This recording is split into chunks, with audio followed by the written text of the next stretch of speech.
Hey, it's Jamie here, and I've been riding for Axis for a few months now, and we've been working on something pretty special. I'm very excited to announce the Spitfires.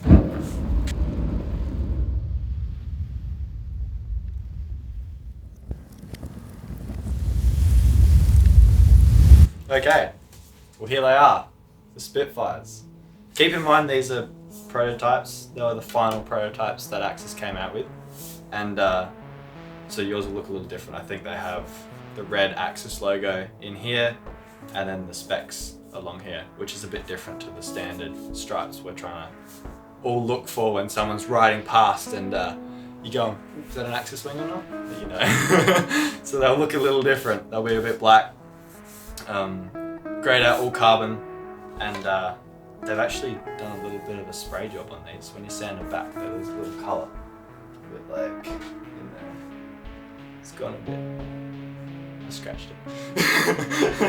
I scratched it and sent it back. Same with this one. So yeah, we've got the 1100, the big daddy. This one I have been using for downwind, learning sup downwind, very small waves, borderline bump on the reef, which is why I've got a couple scratches here, because it's just that like super small swell, cruising around real flat, pumping, gliding, everything you want.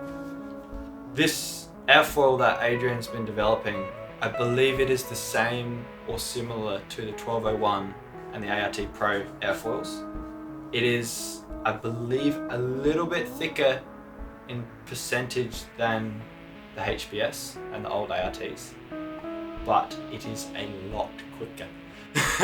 Believe me, the 1050 HPS and the 1100 have a very similar area, and this is a little bit longer, 50 mil, but this is a lot quicker. And downwinding this, you can see the difference. The 1050 feels like it's got some piece of weed stuck on it, and this really is punches straight through, and that carries through the whole range of Spitfires. Like, so much faster, so much looser, and it just feels freer. And that's really what Adrian was trying to develop, is this beautiful surf wing that has nothing holding it back, but still stalls late, really late, and it doesn't just smush through the water. It just keeps giving you power.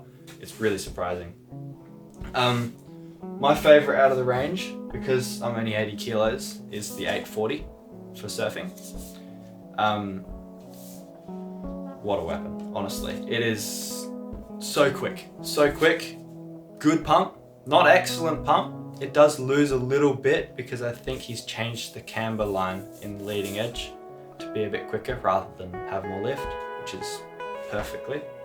But man, it turns so good. You run it short fuse, short rear wing. It doesn't need any extra stability. It's a very stable wing by itself. Yeah, you can run it. I've done like 1 foot ankle slappers with this wing, and all the way up to towed 4 foot, 5 foot, and handle it beautifully. You can still carve. You can do whatever you want really on this wing. Another huge thing about this wing is how flat it is. There's really little turn down, and what that does is when you've leant over really close to the surface of the water, as that wingtip comes up and breaches, it doesn't suck air down. You'll see it on a lot of videos that are coming out. These guys are managing to get it all the way up 15 centimeters out of the water. No worries. As long as it's leant over at all, wingtip breach, no stress at all, which is really exciting because it lets you like play around, no worries about getting too much wing out. Just so much fun. Very little twist in the wing as well. I'm not sure if you can see through the camera, but this doesn't twist a lot. A lot of the ARTs will have up to 1.5 degree of twist in the wing, very flat, and that eliminates a lot of drag. A lot of guys say, oh yeah, twist washout is what we call it in aeronautics is really good at stabilizing a foil, but if you don't need it, you shouldn't have it. And Adrian's worked hard to make this as stable as possible so that you don't need that. You got as much glide as possible as you can out of this little wing. What else? Straight median line. Yes. You'll hear Adrian go on and on and on about this straight median line. And I don't know, I didn't know what it was about to start with, but he explained it to me. And that was, you see how the thickest part of the airfoil is in a straight line, which makes the wing inherently swept forward. But what that does is, if you get a bubble or something hits you from the side, it doesn't make your wing pitch. What it does, it just pushes one wing up. And that means you only have to correct one moment or axis. The thing with the HPS sometimes is, because they're a little bit swept back, it hits you and it also pitches you down. So you're correcting two things at once. And this makes this foil so predictable and easy to ride.